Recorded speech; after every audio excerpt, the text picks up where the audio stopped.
오늘은 주님께서 약 2000여 년 전에 고난을 받으시기 전에 왕으로서 예루살렘 성을 입성한 날입니다. 이 날을 오늘 종려주일이라고 합니다. 왕으로 오신 예수님 그분을 오늘 우리가 다시 한번 생각하면서 이 고난주간을 통해서 정말 나를 위해서 돌아가신 예수 그리스도 그분을 깊이 묵상하기보다는 경험하는 한 주간이 되기를 바랍니다. 오늘 이 종려주일에 주시는 우리에게 주신 하나님의 말씀은 이사야 11장 1절에서 10절까지의 말씀입니다. 이 말씀은 우리가 잘 알고 있는 익히 많이 들었던 말씀입니다. 그렇지만 매년은 아니지만은 자주 우리가 종려주일이나 왕이신 예수님에 관해서 우리가 그 언약의 성취에 대한 그 언약의 예언 이것을 말할 때 이 본문들이 자주 등장하게 됩니다. 하나님은 언약에 신실하신 하나님이십니다. 아멘.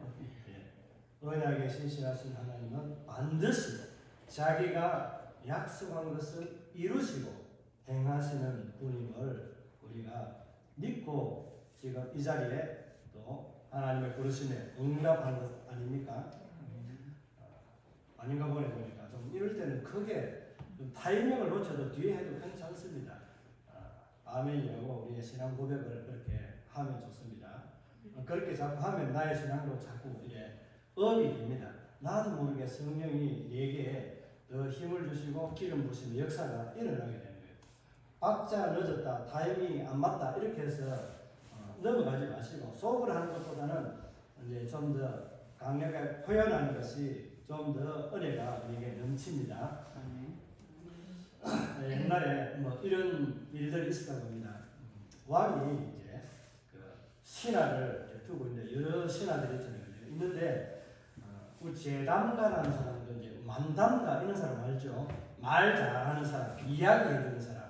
이런 사람 옛날에 영화관에 이제 지금은 영화나 이런 것들이 시스템이 잘 돼가지고 그런데 옛날에 연극과 같이 할 때에 말을 해주는 사람이 있고 또 이야기를 하는 사람 이런 사람 있잖아요. 만담가와 이런 사람들이 있었잖아요, 그죠? 그런 사람들이 이제 왕의 옆에 이제 신하로 있은 거예요. 이 사람이 왕의 이제 옆에서 곁에서 좋은 이야기 항상 좋은 이야기보다는 재미난 이야기, 왕을 즐겁게 하는 이야기들을 계속해서 들려준 거예요.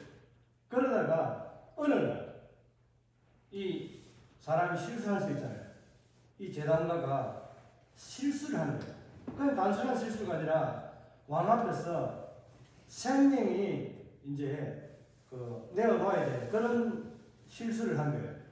아니 왕이 참 이 신앙이 너무 아까운 거예요. 참 왕이 이제 이 신앙을 두고 참 나를 갖다 지금까지 일평생에 나를 즐겁게 해주고 나에게 힘을 주고 이렇게 했는데 이 사람은 그냥 죽이기 너무 아까운 거예요. 그래서 사형을 시켜야 되는데 왕이 지혜가 생겨가지고 참 이 신하를 어떻게 살릴까라고는 대답을 하지 않고 어떻게 이 친구를 죽이도록 하는 것이 정말 이 아까운 인재를 잘 보낼까.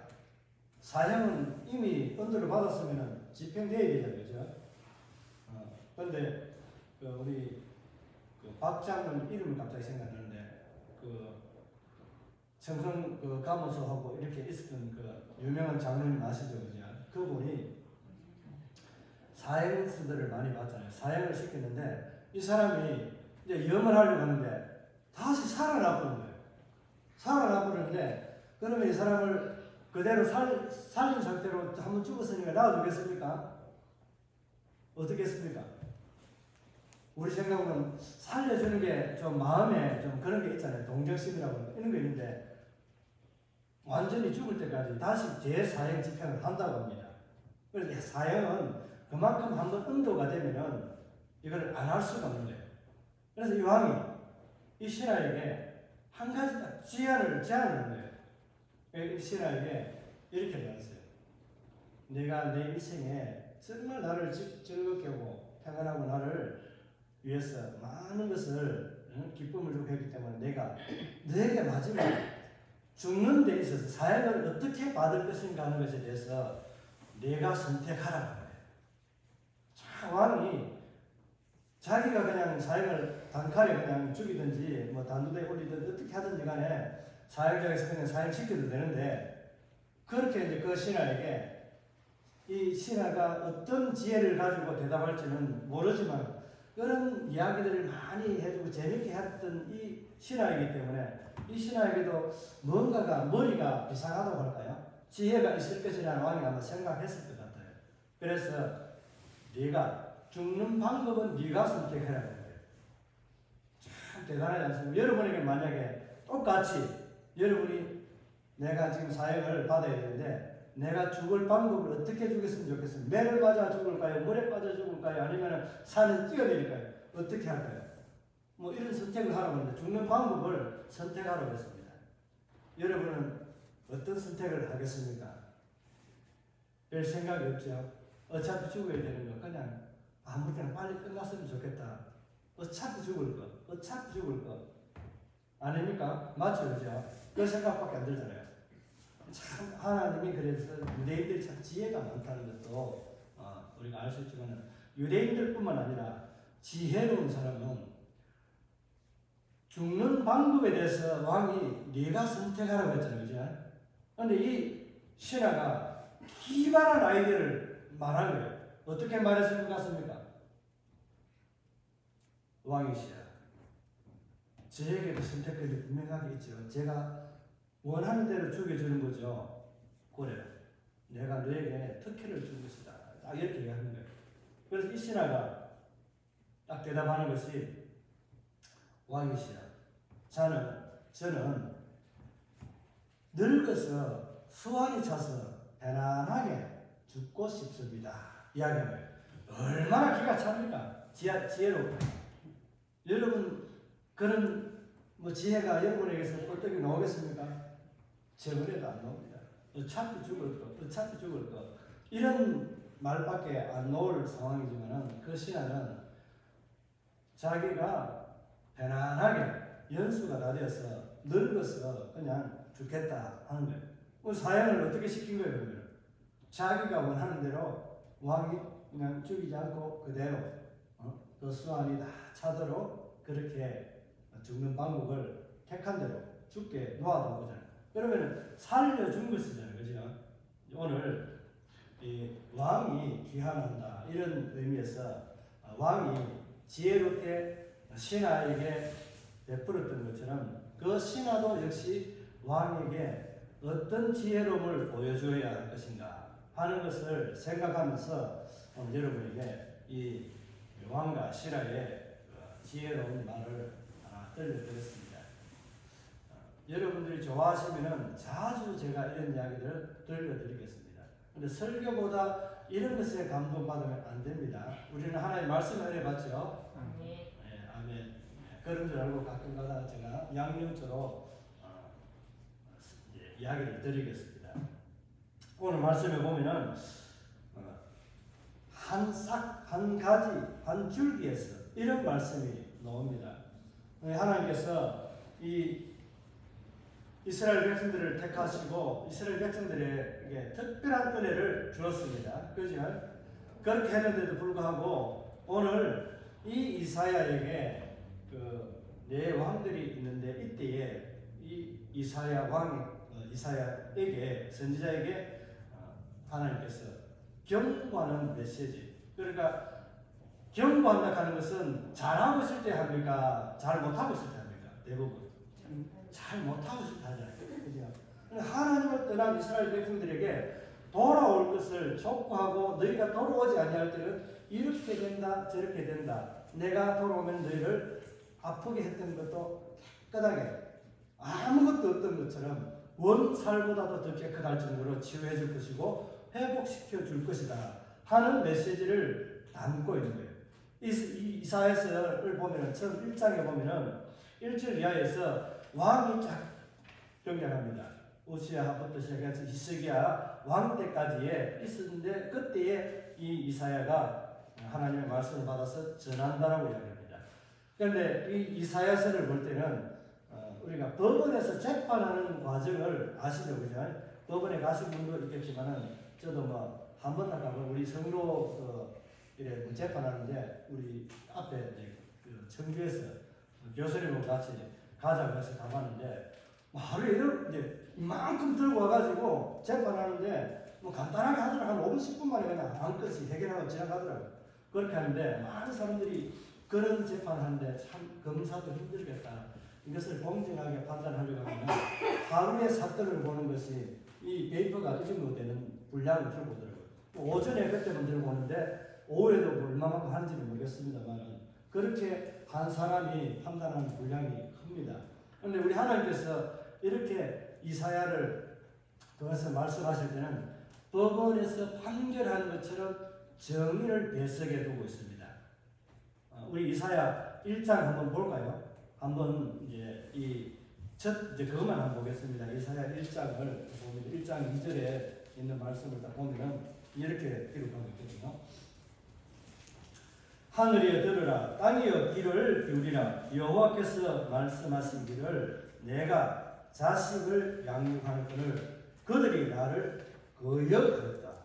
이렇게 말합니다. 그러니까 서도 이제 뒤에서 이어서 계속하는 말들은 이제 이스라엘이 어떻게 하나님을 버리고 떠났는가에 대해서 말씀합니다. 그런데 짐승들은 소는 그 구유를 기억하고 있건만 이스라엘은 범죄하고 허물 져서 하나님을 기억하고 있지 못한다라는 거예요. 이 표현이 얼마나 정말 우리의 가슴을 찌르는 표현입니까? 지금 저와 여러분에게 내가 하나님을 믿고 예수를 믿는다라고 하는데 내 입술에는 예수가 고백이 되고 하나님이 고백이 되는데 내 삶에는 정말 진정 예수가 있고 하나님이 내 안에 있는가 하는 것입니다. 이스라엘 백성들처럼 저와 여러분도 그런 자리에 하루 종일을 되돌아보면 그런 때가 참 많이 있으리라 생각합니다. 오늘 하늘이여 땅이여 들으라는 이 말은 하나님께서 이사야를 통해서 말씀하실 때 이스라엘이 거부할 수 없고 변명할 수 없는 분명한 하나님의 언약과 약속이 있었다는 사실을 이걸 증거를 해주는 거예요. 뭐가요? 하늘과 땅이. 그러니까 하나님이 인간에게 언약을 하실 때에는 그냥 인간하고 하나님과의 어떤 1대1 우리가 비밀리에 뭐 사인하고 해서 계약하는 것처럼 하는 것이 아니라 하나님은 자연이 알도록 하나님의 창조물들이 알도록 그래서 하나님의 창조물인 우리가 범죄하면은 자연도 그만큼 힘들어지는 거예요.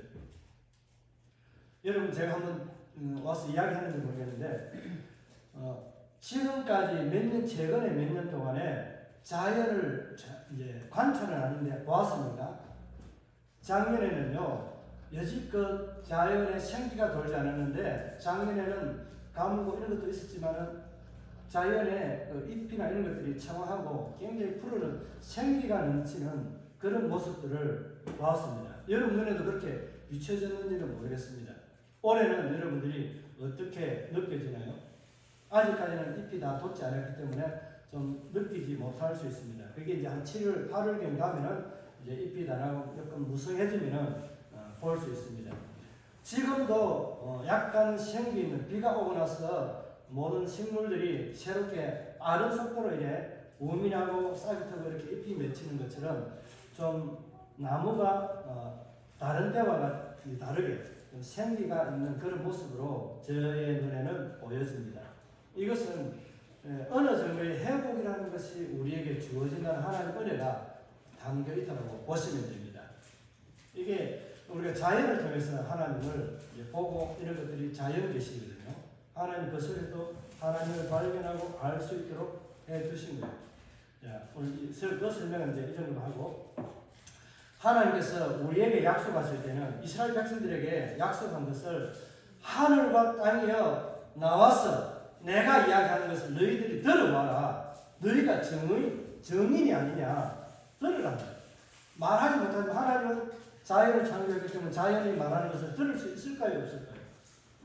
하나님은 명령하고 그 자연을 움직이시고 다스리시는 분이기 때문에 충분하게 하나님은 그것을 이스라엘 백성들이 듣도록 하나님이 그 바람 소리를 사람의 언어로 바꾸든지 우리 잘 아시잖아요. 그죠? 성경에 정말 놀라운 일도 하나 있잖아요. 짐승이 가다가 말을 하는 거예요. 내가 당신을 향해서 지금까지 한 번이라도 거역하고 어떻게 한 일이 있느냐. 그런데 나를 왜 이렇게 때리느냐 라고 한 사람이 있습니다. 사람이 아니고 말이 낙이. 이 발람의 어두러진 길을 가는 이 길에서 나귀가 말을 하게 돼요. 하나님의 역사는요, 나귀가 말하는 것처럼 자연이 하나님과 사람 앞에서 이렇게 말하게 돼요. 증언을 하게 됩니다. 이것이 이사야의 이 내용 전부가, 그러니까 우리가 부인할 수 없고 하나님을 떠난 우리에게 하나님이 너희에게는 특별하게 인간이 이스라엘에게 하나님 특별한 사랑을 주었는데 너희가 나를 기억하지 못하고 떠나고 있다. 그러니까 돌아오라. 돌아오라고 그렇게 이야기하는 거예요.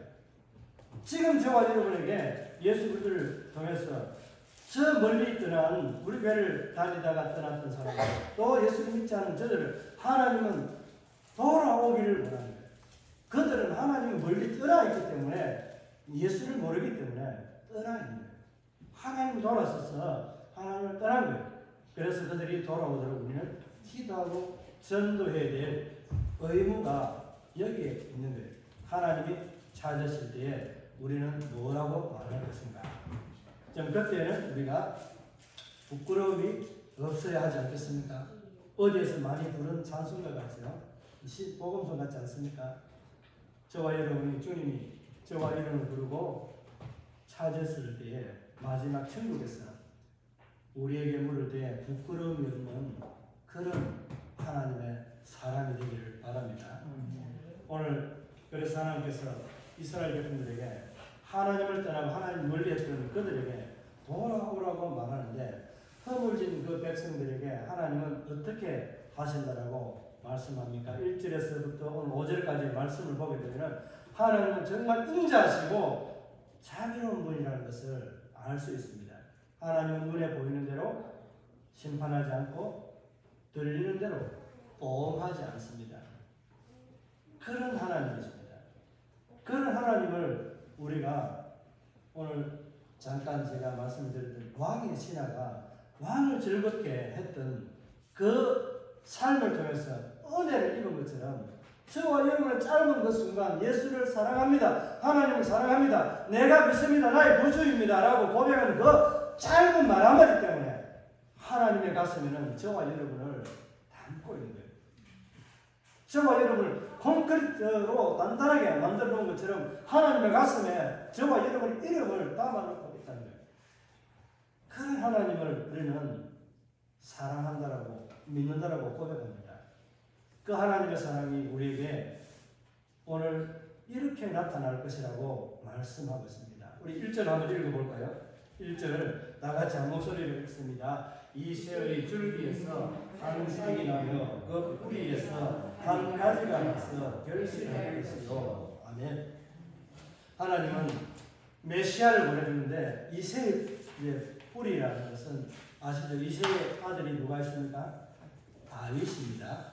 다윗은 이스라엘의 초대 왕은 아닙니다. 그런데 두 번째 왕이지만은 실질적으로 초대 왕으로 그가 불리어도 무방할 정도로 이스라엘의 대표적인 왕입니다. 이 왕은 전체적으로 이스라엘 역사에서 다윗과 같은 왕이었고 다윗이 가진 하나님의 언약, 사무엘이 다윗에게 기름 부으면서 언약했던 하나님의 그 약속은 다윗이 그 허물과 죄가 있어도 하나님은 그 가문을 흘리지 않고 계속해서 이어가게 했고 그 다윗의 왕권이 이루어질 날이 다시 오는데 그것을 내가 패하지 않고 다윗의 가문을 통해서 내가 나의 목자 나의 왕을 너희들을 구원할 자를 보내어 주겠다라고 약속하신 거예요.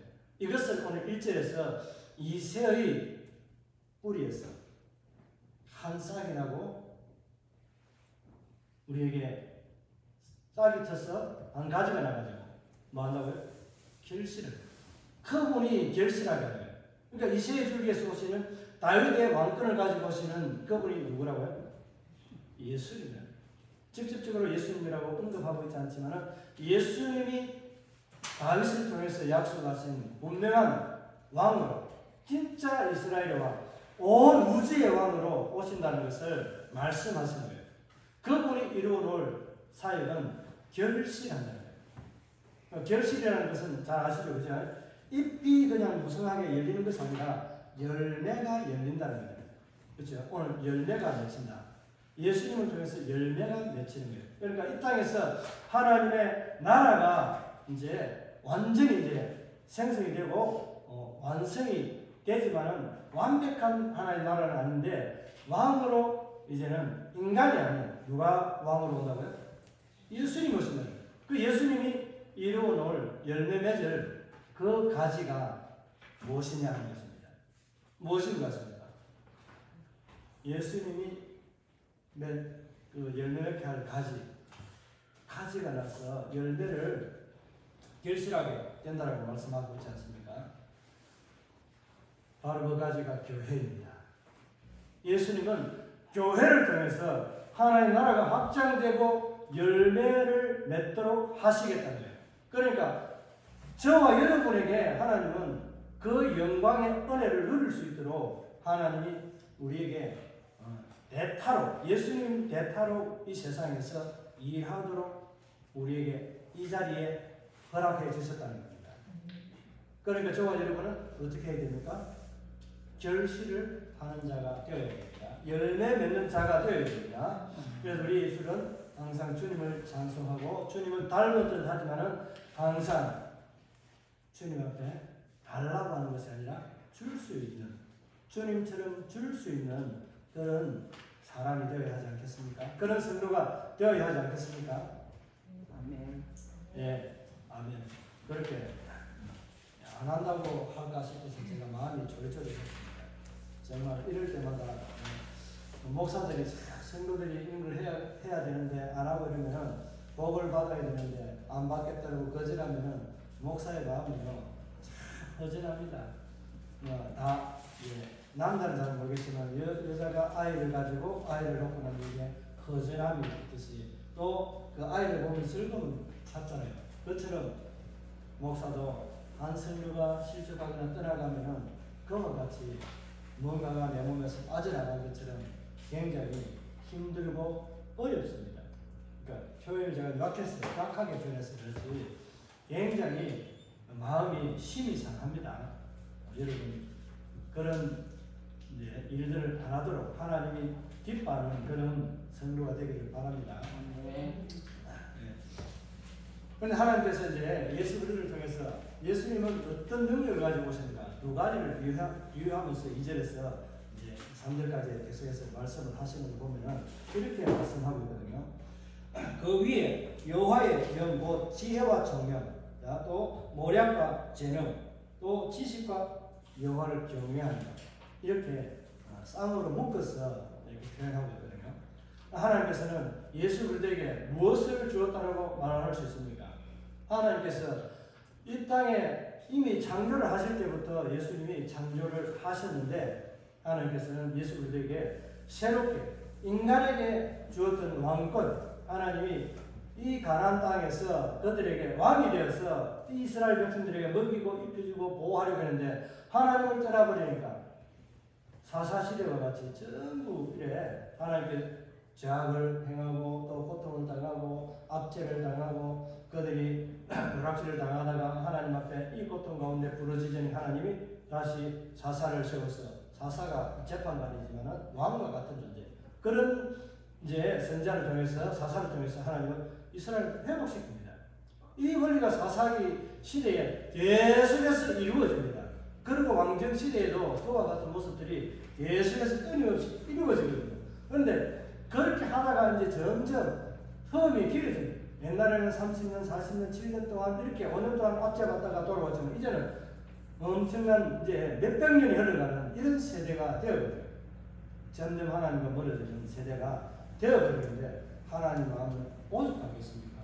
빨리 이들이 돌아오기를 바라고 하나님이 우리에게 준 능력, 은혜들 이것을 통해서 세상에서 김문호 목사님 자주 쓰는 말 쪼그라지지 말고 자빠지지 말고 넘어지지 말고 뭐 이렇게 이야기하잖아요. 그와 같이 우리에게 하나님은 능력을 주었기 때문에 그 능력으로 살아가면 세상에 부끄러울 것이 없고 우리가 두려워할 것이 아무것도 없다는 거예요. 그렇게 하나님은 승리를 하도록 예수 그리스도의 이름으로 이미 그 승리의 영광을 믿는 자들에게 승리하게 살아갈 수 있도록 우리에게 능력과 은혜를 주셨다는 거예요. 그것을 믿고 나는 저와 여러분의 삶이 되기를 바라는 것이 바로 하나님 아버지의 마음입니다. 오늘 그 마음을 담아서 하나님께서 이사야에게 이렇게 진정한 그 하나님 나라 이 가나안 땅에서 이들이 하나님을 저버리고 하나님과 멀어진 삶을 살아가는데 인간들이 이제 우리도 하나님과 멀어지지 않도록 주변 나라 보니까 왕이 있는데 우리도 왕을 세워주세요. 우리에게 왕을 세워주세요. 그렇게 해서 이스라엘 백성들이 옹호하는 진짜 하나님이 세우기보다는 이스라엘의 왕으로 초대 왕으로 사울이 왕으로 등극하게 됩니다. 그 왕은 하나님 앞에 들었을 때 이제 쓰임을 받을 때에는 겸손하여서 그가 이스라엘 땅에서 정말 수고하고 애썼지만은 그가 점점 이제는 권력과 건세라고 할까요? 이렇게 자기의 명성들이 높아지니까 하나님 앞에 불순종해지는 거예요. 그래서 하나님께서 예비해둔 너희들이 원하는 왕이었지만은 이제는 그런 너희가 원하는 왕이 아니라 내 마음에 합한 왕을 세우겠다. 그 내 마음에 합한 왕이 바로 이새의 아들 다윗입니다.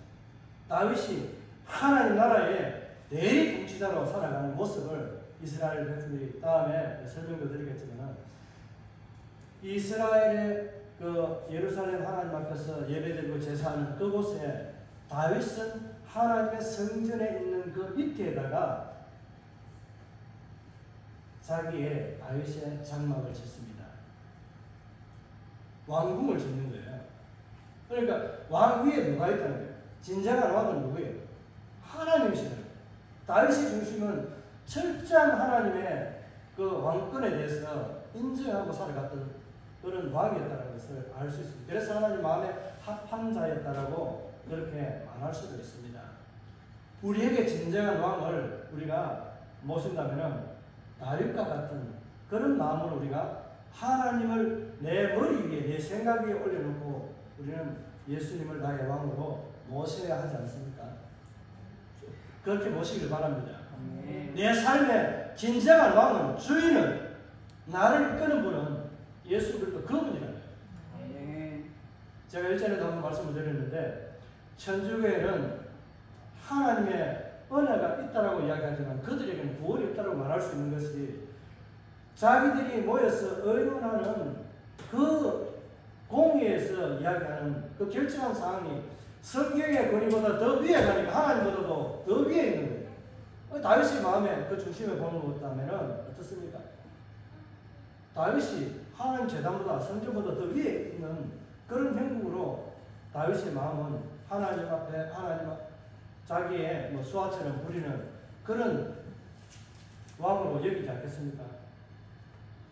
이 말씀이 나왔기 때문에 한 가지 더 설명을 드려요. 우리가 기도할 때 이런 기도를 많이 하잖아요. 성령을 우리가 부리듯이 이렇게 성령을 이렇게 뭐 저렇게 해달라고 뭐 이렇게 가고 저렇게 가고 이런 식으로 우리가 성령을 그냥 내가 요청하는 대로 이끌면은 다 되는 것처럼 그렇게 기도하는 경우가 참 많이 있습니다. 이것이 바로 우리에게 버려야 될 하나의 악한 것입니다. 오후에 이제 좀 그것을 말씀을 드리겠지만 우리 안에 그런 것들이 생겨나고 자리 잡으면 안 됩니다. 정말 저와 여러분에게 진정한 왕은 오늘 2절에서 말씀하고 있는 그 영이 성령이 저와 여러분을 지배하고 이끌어가도록 순종하는 것이 우리에게는 예수님을 나의 왕으로 모시고 살아가는 삶이라는 겁니다.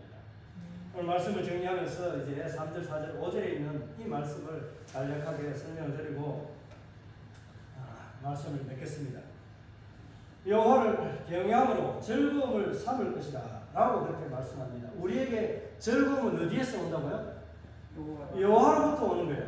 나로부터 일어나는 즐거움이 아니라 우리의 삶은 수고와 슬픔뿐이라고 그렇게 모세는 시편 90편에서 그렇게 말하고 있지 않습니까?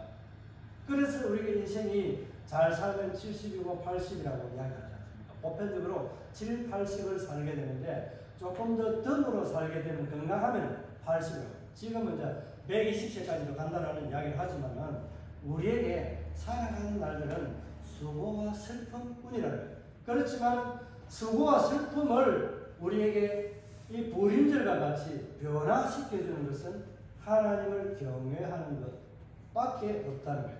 하나님을 경외하는, 하나님을 두려워하는 마음으로 하나님을 섬기면서 살아가는 저와 여러분에게는 즐거움이 내 우편에 오른쪽에는 존귀함이 있다라고 잠언에서 말하고 있습니다. 잠언에 이 기자가 우리에게 존귀와 부귀, 즐거움은 저와 여러분의 오른쪽과 왼쪽에 있는, 그러니까 나의 가까이 있는, 나의 가까이 있는 것은 누구입니까? 하나님이에요. 지금은 나의 가까이 있는 그분은 임마누엘 하신 예수 그리스도, 그분이 나의 하나님이십니다. 나의 왕이십니다. 그분을 고백하는 삶에는 즐거움이 있습니다. 그 삶의 즐거움은 따라 살아가는 사람에게는 하나님께서 어떻게 심판하신다고, 어떻게 보고 계신다라고 말씀하고 있는지 오늘 제가 말씀을 읽어드리겠습니다.